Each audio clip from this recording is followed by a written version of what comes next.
페미니즘은 당신을 해치지 않아요. 53회를 시작하도록 하겠습니다.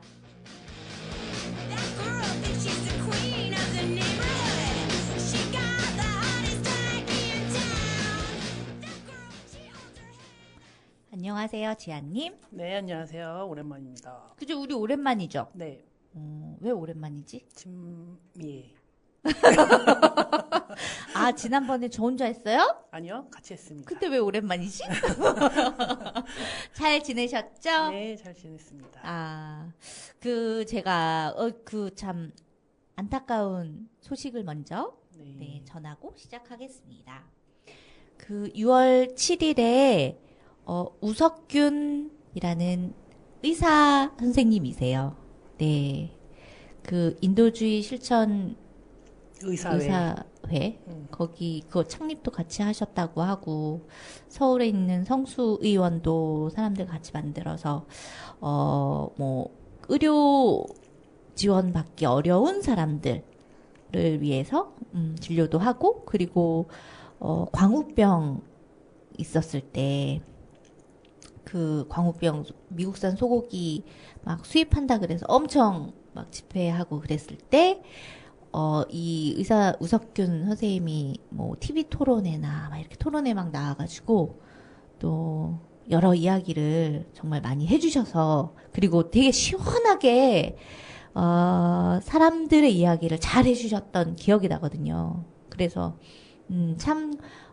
그때, 우리 편 중에 저런 사람이 있구나.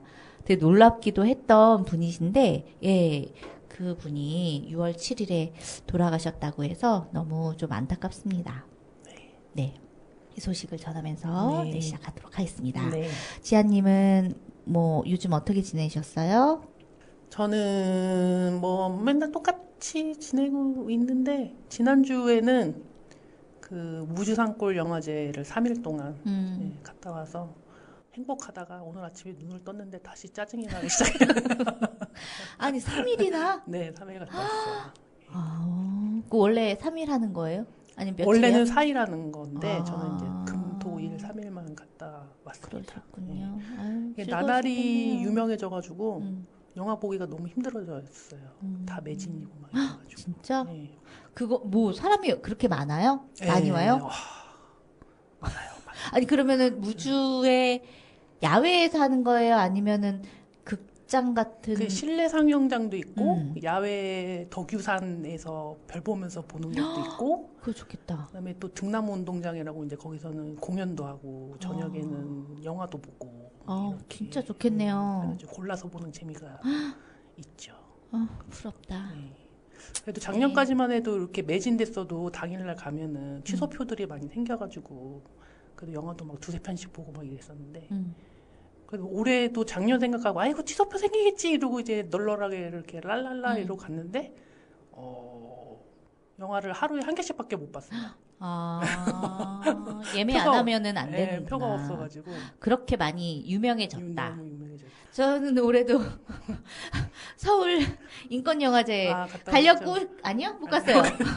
가려고 그랬는데, 정말 마음은 정말 굳혔는데, 못 갔고, 최근에 영화도 못 보고, 저는 지난주인가?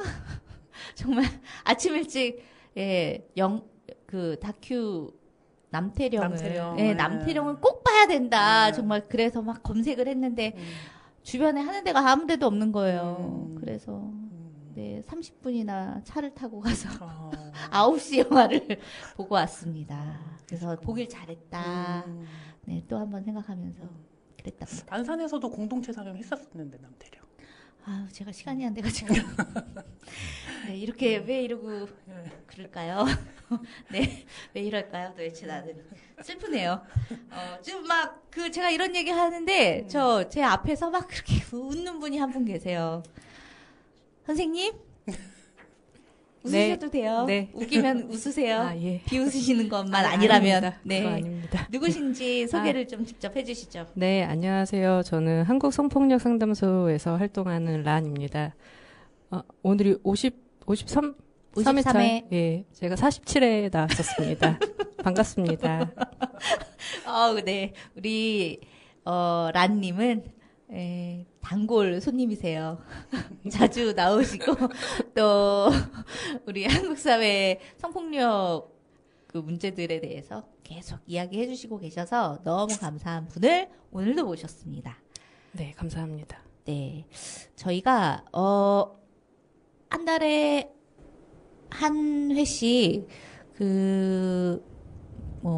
젠더 폭력 관련한 이야기들을 좀 할 예정이에요. 손님들을 모시고 경기도 올해 2026년 경기도 성평등 기금으로 단원 FM이 공모를 해서 지원을 받게 되어서요. 그 일환으로 그 기금 사업의 일환으로 녹음을 하고 있는 것입니다. 와, 와, 지아님의 박수 안 치시죠? 네네. 아, 네. 저희가 왜 이 이야기를 하게 되었느냐, 그 젠더 폭력에 대한 이야기를 하게 된 이유가 있죠. 어떻게 란님이 얘기해 주실래요? 직접 결합하고 계시니까. 예, 지금 단원 FM이 있는 이 지역의 현안인데요. 4월 중순경에 이제 최초 보도가 되어서 이제 저희도 알게 된 사건이고, 안산 지역에 있는 이제 보도에는 주점이라고 나와가지고 그 표현도 좀 적절했나 싶기는 한데, 이제 저희가 흔히 그냥 저녁에 가서 술도 먹고 밥도 먹고 그런 이제 술집에서 아르바이트를 하던 19세 대학생이 사장으로부터 중간간 피해를 입었고요. 그게 작년 말인데 피해가 있고 나서 바로 고소를 했는데 2월 중순경에 경찰이 불송치 결정을 했고, 그러니까 가해자는 이제 합의한 성관계라고 주장했거든요. 근데 그걸 받아들인 거죠. 그래서 불송치를 하고 4일 만에 피해자가 불송치의 의의 신청서를 유서로 남기고 사망한 사건이 4월 중순경에 보도가 됐고요. 그 사건을 접하고 지금 안산 지역에서도 공동대책위원회가 구성이 되어서 한 달간 이제 관할 경찰서 앞에서 1인 시위를 했고, 지금 현재는 검찰청 앞에서 1인 시위를 지속하고 계시고, 이 사안이 좀 지금 검찰에 있거든요. 그래서 검찰에서 제대로 좀 수사를 해서 기소가 돼서 가해자가 제대로 좀 처벌받기를 요구하는 여러 활동들을 하고 있습니다. 그래서 이 사안을 좀 보면서 중간간이라고 하거든요. 술이나 약물이 매개가 된 강간 피해가 제대로 처벌되지 않고 있어요. 정말 너무 큰 문제인데 이런 문제들에 대해서도 좀 살펴보아야 하는 어떤 상황들을 좀 더 보게 됐고, 안산에서 또 특히 이제 청소년 단체와 여성 단체가 힘을 모아서 공동대책위원회 활동을 활발하게 하고 있어서 그 이슈가 좀 안산 지역에서도 좀 여러 다른 활동들과 좀 연결되어서 어떤 변화를 이끄는 그런 계기가 되었으면 하는 생각도 듭니다. 말씀하신 것처럼 중간간 약물이나 술에 의해서 알코올에 의한 근데 왜 그런 게 잘 안 되죠, 처벌이?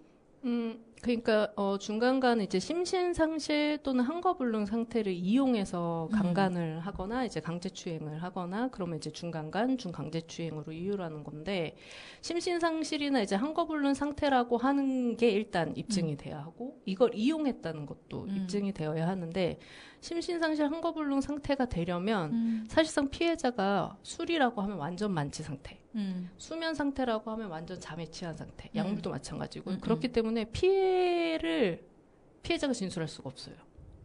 그쵸. 그러니까 어떤 일이 있었는지를 사실은 가해자가 일시직고를 하지 않는 이상 대단히 어렵고 수사가 되게 한정적이고, 반대로 피해자가 일부라도 기억을 하거나 시간이 흐름에 따라서 기억이 떠올라서 어떤 진술을 하게 되면 그러면 오히려 이게 심신상실이나 한거불능 상태가 아니었다고 보게 되는, 오히려 어이가 없네요. 그렇게 돼서 이러나 저러나 어려운 거네요. 네, 굉장히 어렵고 그래서 불송치 비율이 굉장히 높고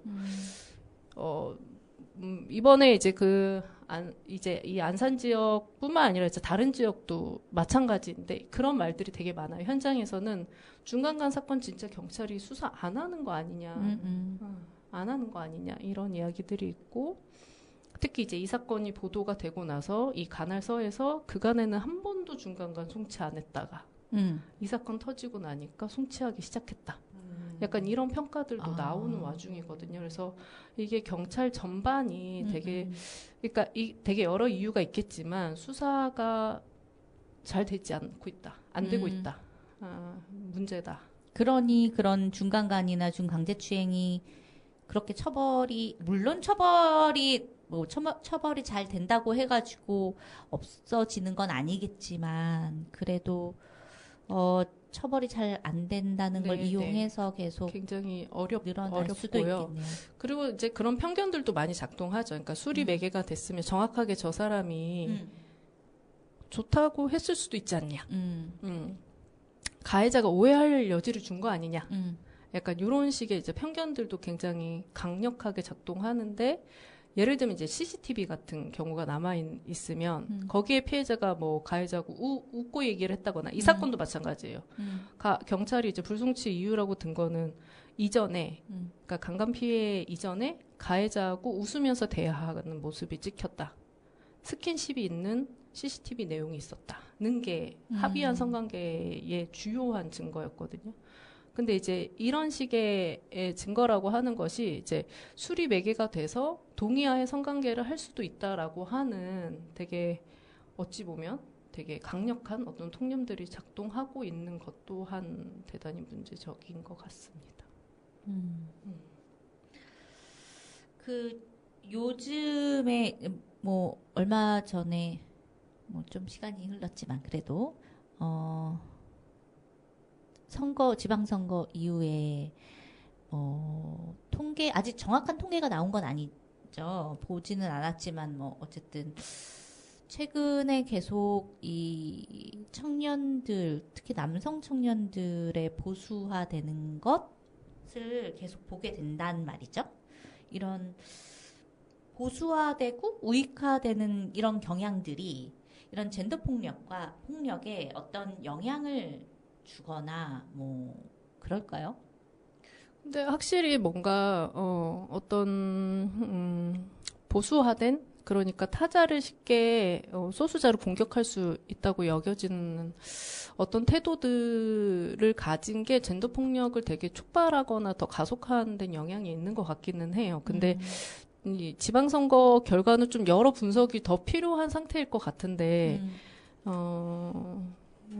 지금 이제 또 이제 잠실에 많은 분들이 계속 모여서 지금 거의 5일 넘게 시위를 하고 계시는 상황이고 이런 상황들도 있는데 사실 저는 이번 지선 결과에서 청년 남성들의 보수화보다 그러니까 정치적인 이념적인 어떤 태도가 보수적으로 변한 경향성을 청년 남성의 보수화라고 얘기를 한다면 그거보다 조금 더 이제 심각하다고 봐야 하는 심각하다? 하여튼 좀 살펴봐야 한다고 생각했던 거 2030 여성들의 서울 지역의 2030 여성들의 표심이었던 것 같고요. 실제로 이제 민주당이라고 하는 소위 이제 비교한다면 진보적인 어떤 정치 입장을 2030 여성들이 더 이상 지지하지 않기 시작하는 어떤 조짐들에 대해서 되게 심각하게 봐야 한다. 특히 오세훈 같은 경우 이제 30대는 거의 절반 이상이 오세훈을 찍은 걸로 출구조사 결과지만 그렇게 나온 것 같은 거 보고 이제는 보수 진보라고 하는 경계가 되게 2030 여성들한테 되게 실질적인 어떤 것으로 등장하지 않고 오히려 누가 더 성평등 정책을 실현할 거냐 안전과 관련한 정책을 언급하느냐 소위 되게 변별이 없었잖아요. 민주당은 지금 여성 정책 하나도 없고요. 그런 게 오히려 더 되게 문제점이라고 봐야 하는 측면이 있나 이런 생각이 들었고 지방선거 결과를 관련해서는요. 그리고 말씀하신 이제 청년 남성의 보수화 내지는 뭐 1020 남성들의 어떤 보수화 내지는 뭐 이런 것들은 굉장히 많은 이제 사회학자들이 분석하고 있기도 하지만 소위 안티페미니즘이라고 하는 것을 되게 적극적으로 활용한다는 측면에서는 젠더 폭력하고 대단히 연관성이 있는 요소라고 보고 정책적인 개입이 필요한 시점이다라고 하는 이야기들을 많이 하는 것 같습니다. 여기서 우리가 저희 이 프로그램을 계속 시청하시는 분들은 이미 청취자. 예전에 네. 네. 청취자. 우리 지아님 감사해요. 라디오는 안 하나요? 그러게 한번 해야겠어요. 아주 그냥. 네. 그 청취자분들은 뭐 알고 계시는 개념이시겠지만 그래도 젠더 폭력이라고 하는 것에 대해서 한번 살짝 설명해 주시고 가는 게 좋을 것 같습니다. 네. 젠더를 기반한 폭력인데 이게 이제 성별 위계의 권력이 반영되어서 이루어지는 폭력 개념이라고 설명을 하고요. 이제 여성 폭력, 젠더 폭력 이제 개념적으로는 다르지는 않은데 이제 여성 폭력은 이 젠더 폭력 자체가 성별화되어 있는 폭력이라는 측면에서 여성이 대체로 피해자라고 하는 측면을 강조하기 위한 표현이고 지금은 국제인권 규범도 그렇고 젠더 폭력이라고 하는 것으로 표현을 하고 뭐 성폭력, 가정폭력, 성매매, 뭐 디지털 성폭력, 뭐 스토킹, 교제 폭력 전반을 다 아우르는 개념으로 이해를 하시면 될 것 같습니다. 네. 그러면 지금 상담소에 계시니까 상담 현장에서도 이런 변화, 청년들의 이런 변화된 의식이 상담에도 좀 변화가 있나요? 어떤 반영된 그런 변화가 느껴지시나요? 근데 저는 이제 약간 글쎄요. 그러니까 젠더 폭력의 양상에 이제 그러한 안티페미니즘이 대단히 활용되고 있는 어떤 특정한 사안들이 포착되고 있다고는 느껴지는 것 같거든요. 그러니까 얼마 전에 있었던 이제 강주에서 있었던 사건도 되게 이제 여성을 되게 표적화하는 방식이고 그리고 또 다른 여성의 이제 전조적인 어떤 폭력을 가한 사람이 또 다른 여성에게 연속적으로 폭력을 가하는 방식이라든지 이런 건 이제 사실 여성을 상대로 해서 이루어지는 폭력의 일환이라는 건 되게 분명해 보이고 근데 이제 한국은 아직 여성 혐오 범죄라든지 이런 것을 되게 분명히 하고 있거나 데이터가 있거나 그러지도 않는데 이제 뭐 이 청취자분들 너무 많이 아시겠지만 이제 진주 편의점 이제 소위 이제 쇼컷이었던 알바생을 폭행한 사건이나 이런 사건들이 되게 등장하는 것은 이거는 일견 대단히 안티페미니즘이라고 하는 어떤 되게 보수화된 의식이 폭력이라고 하는 실천으로 변모한 양태라고 보기 충분하지 않나 이런 생각들은 드는 것 같고. 뭐 더 가서는 이제 디지털 성폭력은 너무나 이제 손쉽게 누구든지 제작하고 이제 공유하고 확산할 수 있는 상황이 되어서 그것은 더욱 더 되게 혐오적이고 되게 보수적인 어떤 의식과 되게 맞물려서 이루어지는 상황이 있는 것 같아요. 그러니까 그런 젠더 폭력, 현재 젠더 폭력의 양상들이 이제 혐오의 여성 혐오 를 또 기반으로 하고 있는데 이런 것에 대해서 한편에서는 아니다. 오히려 우리가 역차별을 당하고 있다. 이렇게 주장하는 사람들도 그런 목소리도 있잖아요. 혹시 뭐 이런 젠더 폭력의 피해자들이 느끼는 어려움이 좀 달라지기도 했는지. 이런 역차별이다 이렇게 이야기하는 게 네. 약간 이런 것 같긴 해요. 그러니까 현실에서는 역차별이라고 하는 건 조금 눈에 사실 실제 하는 거라고 보기 어렵잖아요. 네. 차별이지 역차별이라고 하는 걸 뭐라고 설명할 거냐. 근데 이제 역차별이라고 하는 어떤 정서 있잖아요. 가해자가 사실은 내가 피해자라고 하는 형태의 의식들이 젠더 폭력과 관련해서는 드러나는 양상 중에 하나는 제가 생각했을 때는 무고나 역고소를 하는 방식인가라는 생각은 드는 것 같긴 해요. 내가 가해자라고? 사실 제가 나한테 했던 것도 있는데 나도 사실 피해 입었는데 나도 쟤 고소할 거야 라고 하는 형태이거나 학교 폭력 같은 경우는 진짜 막 고소라고 해야 되나? 네. 학교 폭력으로 진짜 서로가 서로를 하는 게 너무 심각하다고들 얘기하고 직장 내의 사안 처리도 진짜 그래요. 피해자가 성희롱으로 고소하면 그러니까 회사에 이제 어떤 고발을 하면 행위자로 지목된 사람이 이전에 이 사람이 나한테 했던 어떤 단어를 성희롱이라고 다시 고발하는 게 너무 빈번해요. 그러니까 서로가 서로를 고발하는. 그러니까 제가 나를 가해자라고 해? 아니야, 내가 사실 피해였어. 너가 차별받았다고? 아니, 내가 오히려 남성이라고 내가 가해자라고 하는, 잠재적 가해자라고 하는 역차별을 당하는 중이야라고 하는 것을 반박하기 위해서 오히려 역고소, 역으로 어떤 징계 요청 이런 식의 양태들이 되게 이건 진짜 너무 심각해요.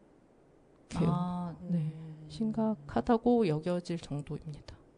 많군요, 그런 일들이. 굉장히 많고 오히려 문제 해결을 굉장히 그래서 어렵게 만들고 사실상 문제 해결이 저는 너무 비관적이지만 아니, 그러니까 그 두 가지를 다 엮을 필요는 없고 이게 다른 시점이고 다른 상황에서 발생됐기 때문에 각각 다루면 그래서 되잖아요. 각각 다루고 있죠. 각각 다루고 있지만 사실은 정말 뭐가 문제였는지는 사라지죠. 각각 다루게 되는 순간 그래 너도 피해본 거 있었지. 똑같은 너도 무게로 피해본 거 있었지.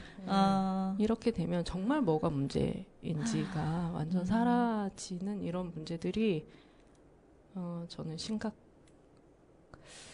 생각합니다. 그래서 예전에 없었던 그러니까 예전에는 그렇죠. 이제 무고죄로 많이 있었지만 또 다른 방식으로 맞아요. 이렇게 생기는 거예요. 그러니까 소위 이제 공동체 내 문제 해결이라든지 이런 것이 되게 중요한 반성폭력 운동의 어떤 의제였고 방향이었고 전략이었고 그랬는데 이게 안착화되고 또는 어떤 이제 약간 너무 절차 중심으로 가다 보니까 이 문제 해결이라고 하는 것이 사실은 의미를 잃고 약간 이런 평가들을 좀 요새 많이 하게 되는 것 같아요. 그래서 사실 반성폭력 운동을 하는 활동가로 여러 가제가 산적해 있는 시점이다라고 느끼고 있습니다.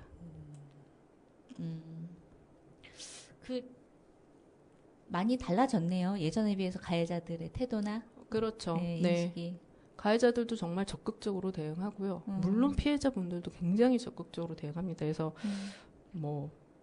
저는 이제는 말을 못해서 이런 피해자의 어려움보다는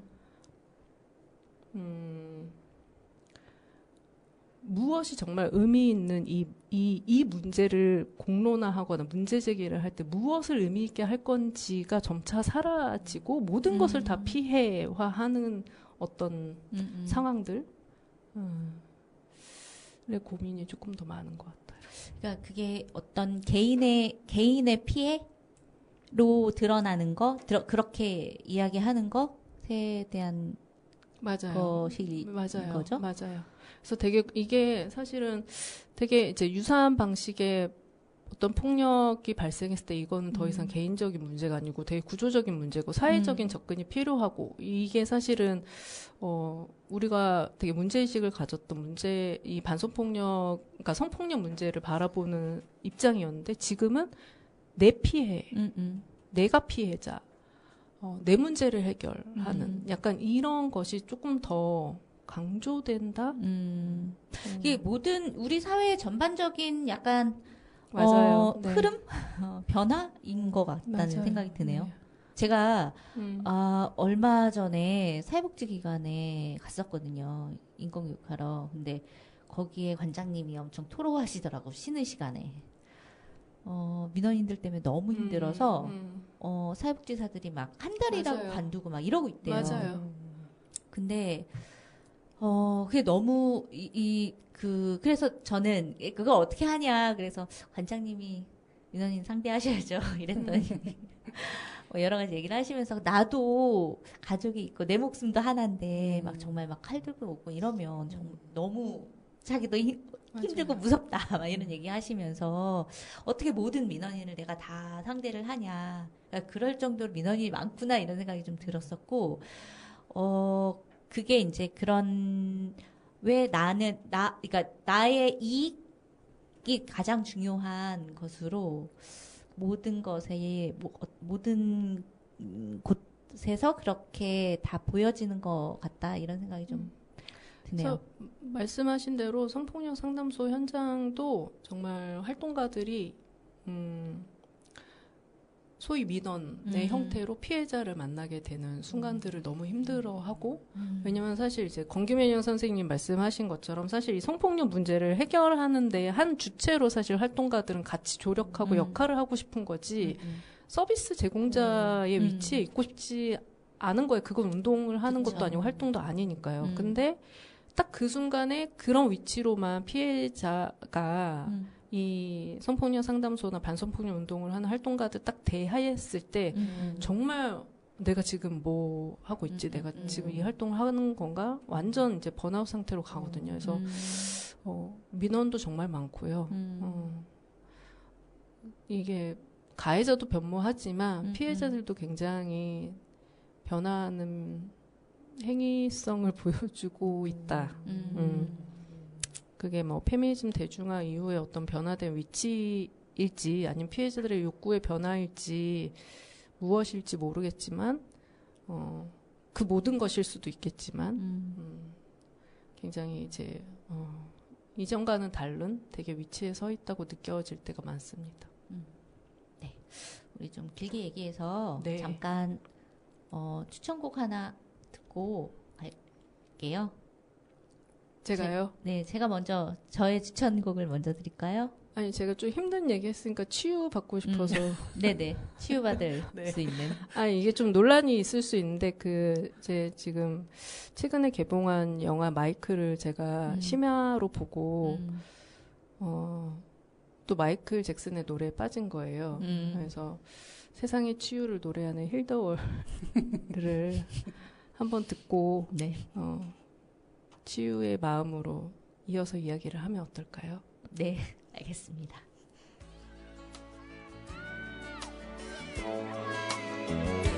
There's a place in your heart, and I know that it is love. And this place is much brighter than tomorrow. And if you really try, you'll find there's no need to cry. In this place, you feel there's no hurt or sorrow. There are ways to get there if you care enough for the living. Make a little space, make a better place. Heal the world, make it a better place for you and for me and the entire human race. There are people dying.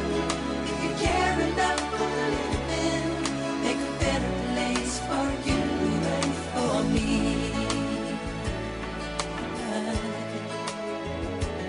If you want to know why, there's a love that cannot lie. Love is strong, it only cares for joyful giving. If we try, we shall see. In this bliss we cannot feel. There are dreams, we stop existing and start living. Then it feels that always love's enough for us growing. Make a better world, make a better world. Heal the world, make it a better place for you and for me and the entire human race. There are people dying. If you care enough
마이클 잭슨은 대단하긴 하네요. 제가 이렇게 좋아하진 않습니다만. 네. 그래서 좀 치유 됐나요? 예. 네. 다행입니다. 됐으면 됐죠. 참, 제가 사전에 질문지를 막 드렸었는데, 피해자가 말하지 못하는 구조. 요즘 그렇지 않다. 아까 말씀하셔가지고, 그럼에도 불구하고, 그러니까 말하지 못한다라고 하는 게, 실제로 이렇게 내가 말하지 못한다라기보다는, 말을 했지만 들어주지 않는 사회. 이런 의미의, 네, 말하지 못하는 구조가 있잖아요. 네. 가장 어렵게 만드는 게 뭘까요? 그러니까 말씀하신 대로 어떤 피해들은 여전히 그 진위에 대해서 되게 사람들이 의심하는데 그게 이제 사실 의심받을 수 있는 피해라고 하는 것을 피해자도 느낄 때 말하기 어려워하는 것 같아요. 근데 대체로 이제 뭐 예를 들면 이제 친밀관계 폭력이라든지 그러니까 소위 피해자가 무언가 어떤 빌미를 줬다고 사람들이 여겨질 만한 어떤, 그러니까 되게 편견 작동하기 되게 쉬운 구조를 사실 피해자들도 되게 사회적으로 학습을 했든 뭐든 약간 이렇게 직관적으로 알고 있는 상태가 많거든요. 그러니까 뭐 이전에 다른 피해를 겪었다거나 술이 동반됐다거나 아니면 이전에 친밀관계가 있었다거나 이런 피해들은 사실 여전히 되게 말하기 어렵고 주변에서 되게 의심을 받고 지지를 받지 못하고 사건 처리도 대단히 어려워지고 이런 사건들인 것 같아요.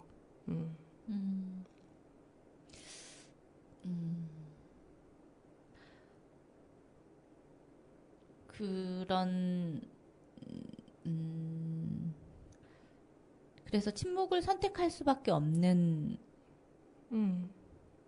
상황들. 네, 맞아요. 예. 그래서 뭐 그렇지만 어쨌든 뭐 어떤 것을 계기로 상담소를 오는 경우들도 좀 있을 것 같아요. 네. 그죠? 그 침묵을 선택하는 상황을 제가 떠올려 봤을 때 피해자가 이렇게까지 말할 수 없었던 어떤 상황에 있었던 피해자들은 주로 이야기하는 거 이런 거예요. 이걸 발설하는 순간 주변에 내가 아닌 주변 사람들이 너무 힘들어질 거라고 여겨졌을 때 이제 발설을 되게 주저하는데 되게 대표적인 피해 유형이 이제 친족성 폭력 피해 같은 거죠.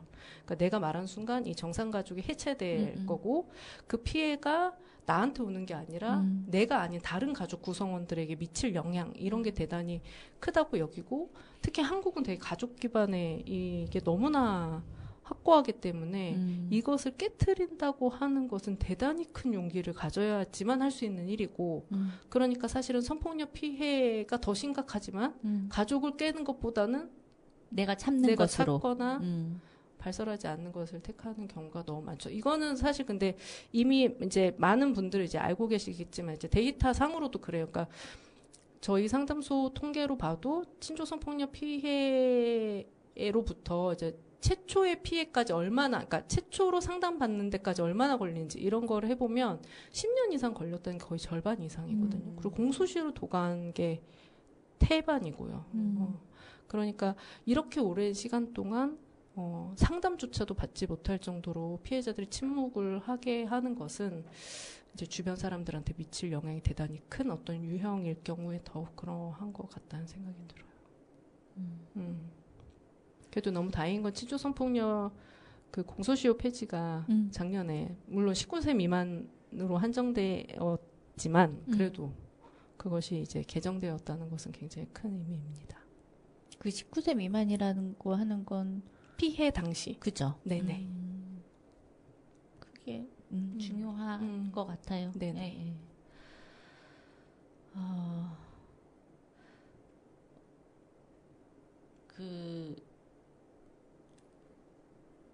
우리 이제 뭐 2차 피해 네. 네.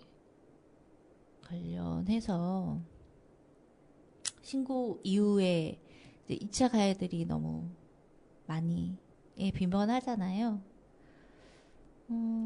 이제 뭐 현장 상담소에 계시니까 현장에서 계시면서 보시기에는 그런 구조가 만들어지는 이유가 뭐라고 생각하세요? 그러니까요. 이게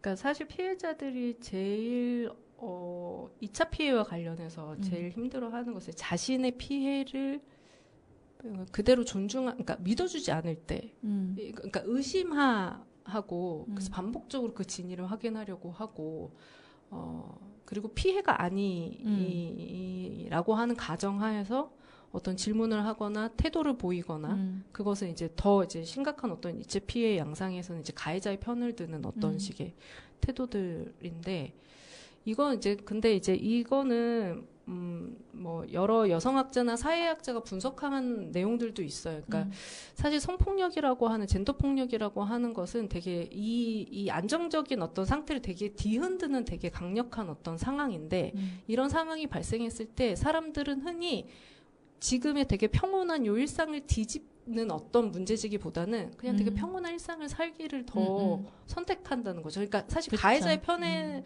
서고 피해자의 어떤 문제제기를 이렇게 감추는 것이 사실은 더 편안한 상태여서 그렇다는 되게 분석들도 있고 이제 증언 부정이라고 하는 형태의 어떤 분석을 한 여성학자들도 있는데 그러니까 되게 소수자의 위치이고 되게 권력이 없는 사람의 발언 자체가 되게 의미 있는 것으로 전달되지 않는 어떤 사회적인 분위기와 구조가 이미 형성되어 있다는 이야기들도 하죠.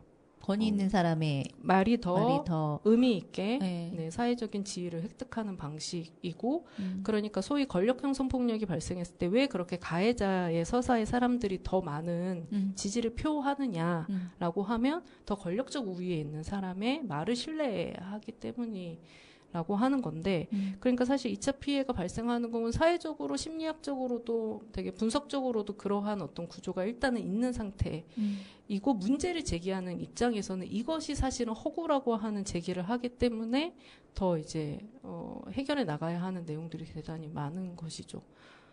그런 데다가 저는 제일 문제적인 건 사람들은 성폭력이 정말 우리 사회에서 우리 일상에서 빈번하게 일어날 수 있는 일이라는 걸 잘 인정하지 않아요. 그러니까 내 주변에서는 이런 일이 없을 거라고 믿는 너무나 강고한 믿음이 있어요. 그게 아까 얘기하신 것처럼 어떤 우리 사회는 안전한 사회야라고 하는 걸 믿고 싶은 거예요. 심리에서 그러니까 내 주변에 그런 가해를 한 사람이 있다고? 말도 안 돼. 그럴 심지어 리가. 우리 가족 중에 없어. 이렇게 하는 거죠.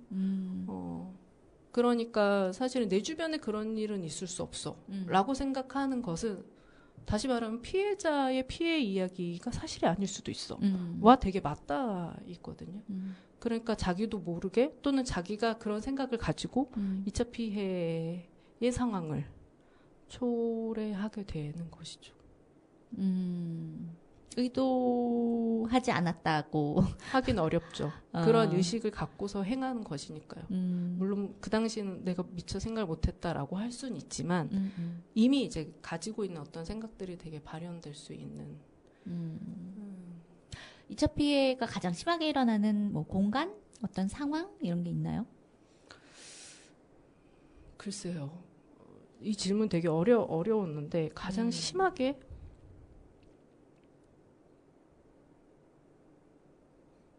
잘 모르겠더라고요. 그런데 확실한 것은 2차 피해가 발생을 하면 피해자에게는 원사건보다 2차 피해가 더 심각한 후유증을 남기고 끝까지 피해자가 해결하고 싶은 문제로 남는 것 같아요.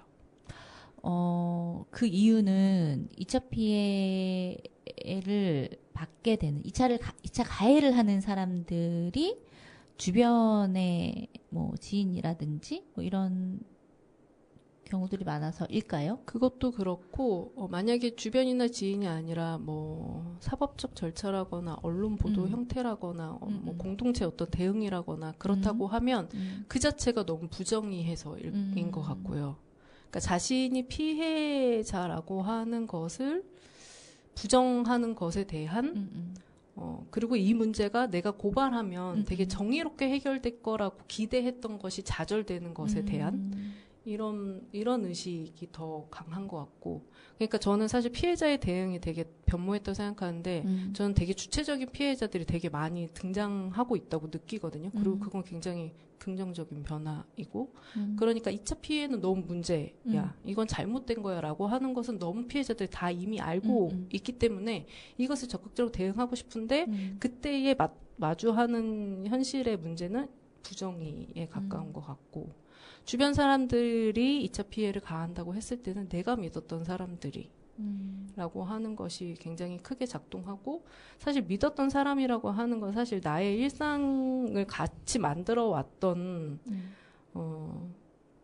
그러니까 특별하지 않지만 되게 특별한 사람들에게 내가 기대했던 것과 다른 어떤 대우를 받았을 때는 사실 되게 일상이 다시 재구성되는 경험일 거잖아요. 그러니까 그 문제는 굉장히 해소해야 하는 자기 문제로 다시 등장하는 것 같아요.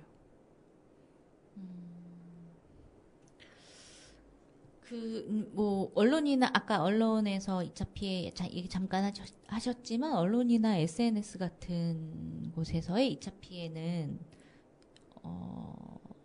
피해자에게 영향이 더. 너무 심각합니다. 너무 심각하고, 피해자들은 되게, 피해자뿐만이 아니죠. 저희는 이제 뭐, 인터넷이나 SNS를 보지 않고 단 하루도 살기 어렵잖아요. 그 반응은 되게 실시간이고 되게 직접적이고요. 그러니까 언론 보도에 따른 댓글, SNS의 반응들이 되게 실시간으로 전달되는 2차 피해 내용일 때 사실 피해자들은 더 힘들어하고 어려워하죠. 네. 그래서 SNS를 하지 마시라. 보도된 언론의 댓글들을 보지 마시라. 잠시라도 좀 인터넷을 하지 않는 것을 이제 권하는 게 저희가 거의 대체로 하는 피해자들에게 대체로 권하는 방식이에요. 지지를 많이 받는 성폭력 사건들도 지지만 있진 않거든요. 네. 그래서 댓글을 다는 분들은 그걸 진짜 분명히 알아야 해요. 이 댓글이 그냥 할 수 있는 내용이 아니라는 걸 너무 알아야 할 것 같아요. 그걸 받아들이는 사람은 네, 그렇게 가볍게 절대로 가벼울 수가 없어요. 그렇죠. 네.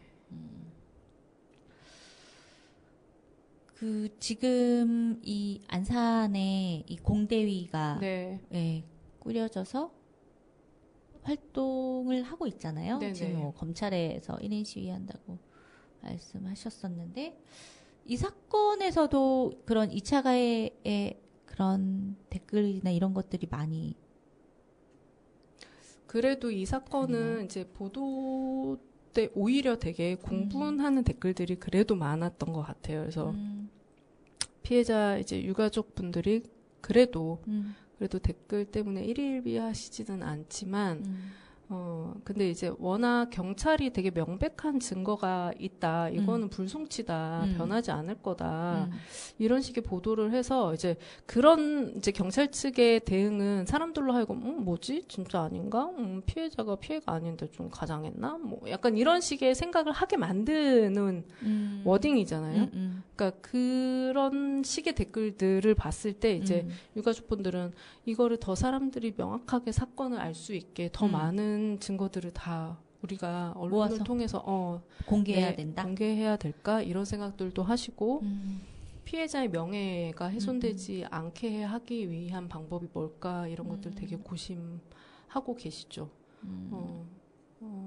저는 이제 유가족분들은 이제 사실 피해자가 사망하고 나서 이제 부모님들은 사망하고 나서 성폭력 사건이 있었다는 걸 아셨거든요. 아, 그래요? 네. 사망 전까지는 모르셨고 그 뒤로 아셨기 때문에 이제 알게 된 순간부터는 이제 계속해서 이 성폭력 문제를 어떻게 잘 해결하게 할 건지 사법 이제 수사기관에서 어떻게 잘 하게 할 건지에 되게 매진하고 계신데 이제 이 사람들의 이제 어쨌든 이 사건은 이제 19세 알바생, 그다음에 40대의 사장이라고 하는 이 명확한 되게 구도가 있었고, 그다음에 이제 술에 만취한, 술이 이용된 이게 있었기 때문에 소위 이제 사람들이 쉽게 의심하지 않을 사건은 아닌 거죠. 그러니까 피해가 맞다라고 사람들이 되게 가정할 만한 사안이어서 저는 댓글에 의한 2차 피해는 없지만 경찰의 어떤 반응들,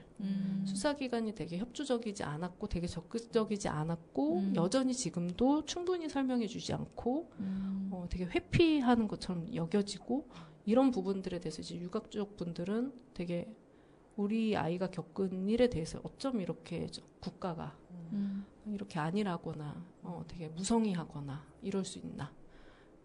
이런 2차 피해에 대해서는 이야기를 하고 계시죠. 그런데 이제 뭐 피해자 비난이라든지 성폭력 통념과 관련한 댓글들은 그렇게 아직은 많이 등장하지 않아서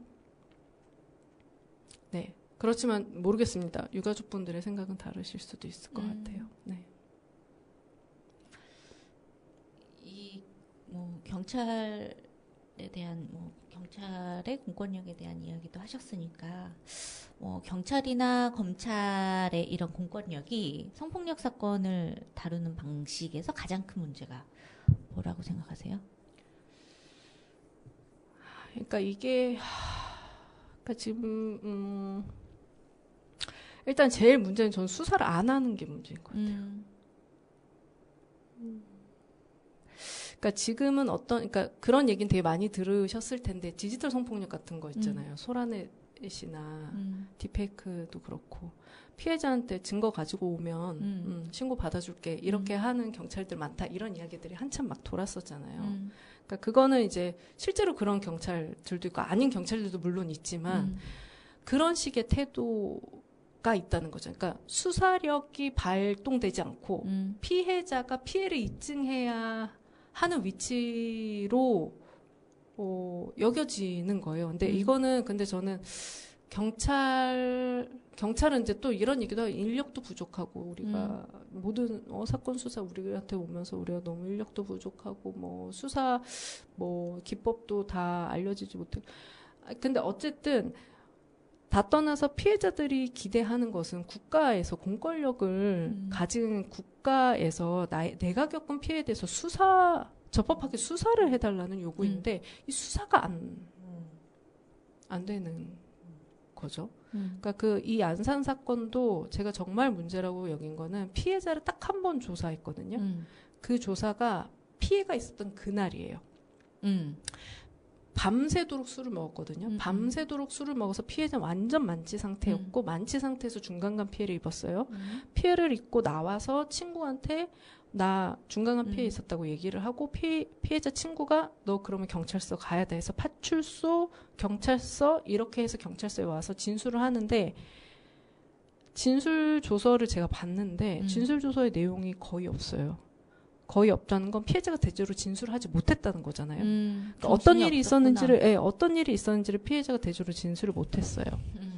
일단 그렇게 하고 이제 해바라기 센터에서 피해자 이제 혈중 알코올 농도를 쟀더니 이미 면허 취소 수준보다 높았던 거죠. 근데 그게 이미 몇 시간이 흘렀을 때예요. 그러니까 피해로부터 몇 시간이 흘렀기 때문에 피해 당시는 더 혈중 알코올 농도가 높았다는 거를 알 수 있잖아요. 네.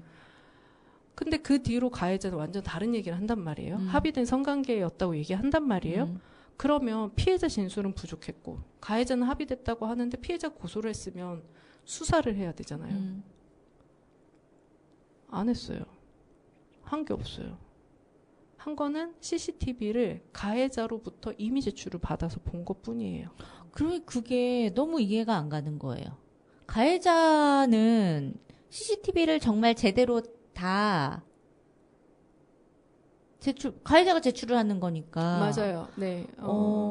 그래서 이제 이제 유가족분들도 이제 이후에 아셨으니까 이제 그러면 그 CCTV가 뭔지 보겠다 이렇게 해서 보셨고, 근데 이제 거기가 이제 사업장이니까 사업장 내에 CCTV가 많이 있을 거잖아요. 근데 총 설치된 건 8대라고 그래요. 근데 가해자가 이미 제출한 건 6대 분이래요. 그리고 6대 분이고 실제로 녹화된 영상을 보면 중간중간에 6분, 7분씩이 사라져 있는 구간들이 있어요. 특히 사건이 있었던 바로 그 시점, 뭐 그 뒤에 어떤 시점, 그 전에 어떤 시점 이런 데들인데 그런 걸로 봤을 때 어쨌든 이게 그러니까 조작까지는 아니라 편집이 된 상태이면 이게 원본이 아닌 거잖아요. 그렇죠. 그러면 압수수색을 했어야 돼요. 원본을 확보했어야 돼요. 안 했어요. 안 했어요. 그리고 그거 말고 수사한 게 없어요. 참고인 조사를 했는데 참고인도 그때 당시에 이제 술자리에 마지막까지 있었던 직원들인데 그 직원 중에 한 분은 이제 한국 국적이 아닌 분이라고 얘기를 들었던 것 같고 또 다른 한 분은 가해자하고 친분이 있는 지인이라고 들었어요. 그러니까 충분한 참고인으로 이제 조사를 하기 어려웠던 거죠. 근데 피해자가 그 피해 중간중간에 이제 데이트 상대하고도 연락을 하고 친한 친구들하고도 연락을 했고 그러면 이제 사실 참고인의 조사 범위를 덜 넓혔어야 했고 이랬는데 이제 그런 걸 안 했고 이전에 이제 이 가해자가 이전에도 약간 추행을 하거나 그런 일이 있었다고 해요. 그러니까 어쨌든 이러저러한 약간 디지털 증거들에 대해서도 하나도 하지 않았고 디지털 증거에 대해서 왜 수사하지 않았느냐라고 했을 때 경찰의 답변은 피해자가 제출하지 않았다거든요. 근데 제출하면 수사하냐고요. 그러면 경찰은 그럼 경찰이 무슨 수사를 하는 건가? 그래서 공권력은 지금 너무 성폭력 사건을 제대로가 아니라 그냥 수사를 안 하는 게 너무 문제다. 두 분 졸리신 건 아니죠? 아니에요. 지금 약간 두 분이 좀 아니 너무 생각 중이에요. 생각 중이에요. 제가 혹시 지금 강의를 한 건 아니죠? 아닙니다. 아니 너무 수사 자체를 안 한, 그러니까 뭐랄까 그 본분이잖아요. 경찰에 할 일이잖아요.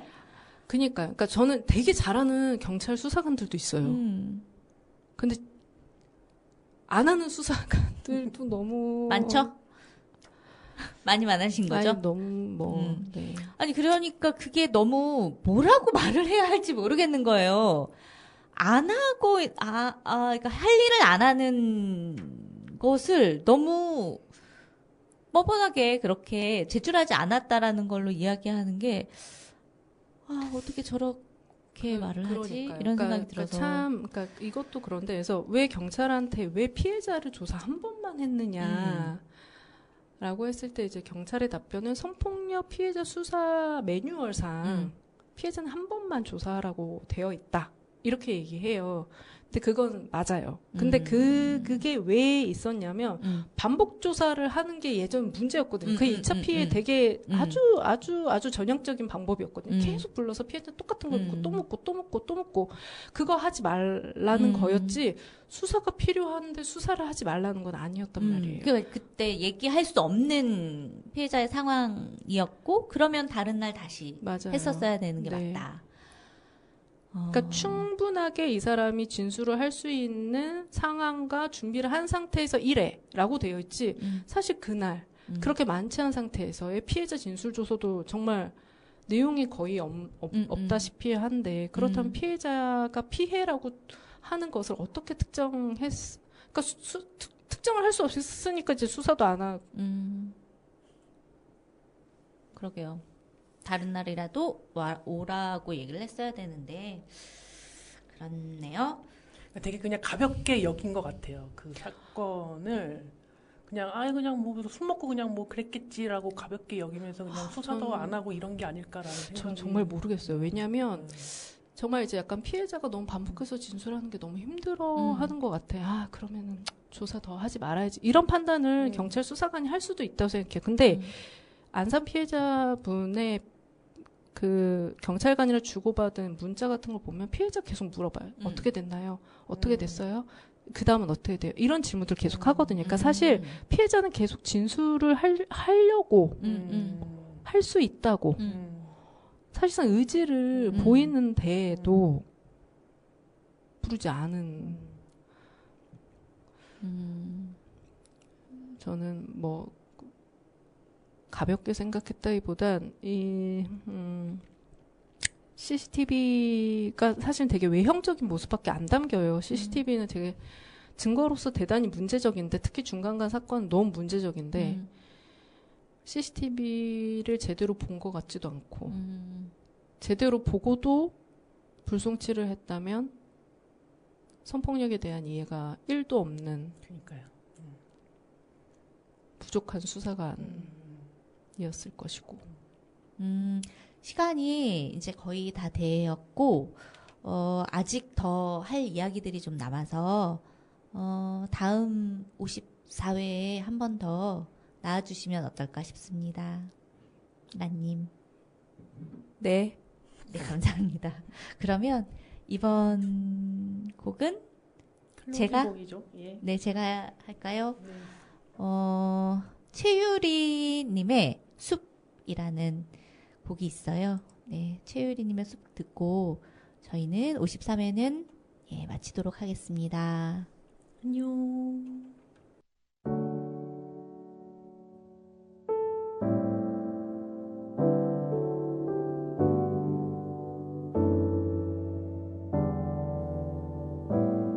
난 저기 숲이 돼볼게. 너는 자그마키만한 언덕 위를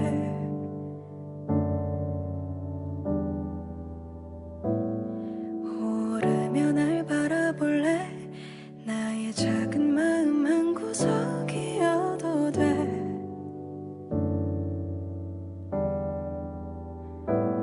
길을 더 보일게. 나를 베어도 돼. 날 지나치지 마. 날 보아줘.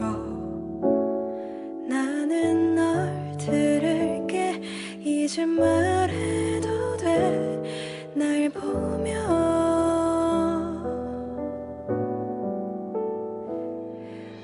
숲이 아닌 바다이던가. 옆엔 높은 나무가 있길래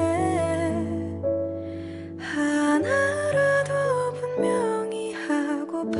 난 이제 물에 가라앉으려나.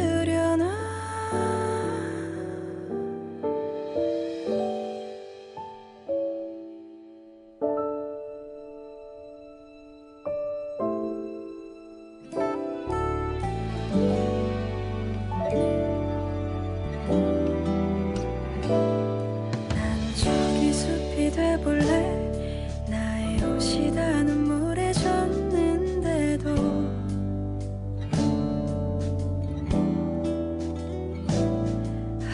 바다라고 했던가. 그럼 내 눈물 모두 버릴 수 있나.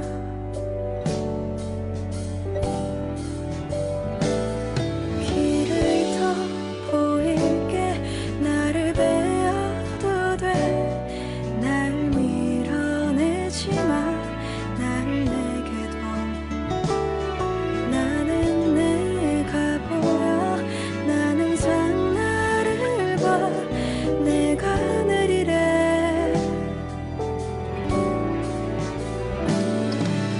숲이 아닌 바다이던가. 옆엔 높은 나무가 있길래 하나라도 분명히 하고파. 난 이제 물에 가라앉으려나. 나의 눈물 모아 바다로만 흘려보내. 나를 다 감추며 기억할게. 내가 못해 나와 있어. 그때 난 숲이려나.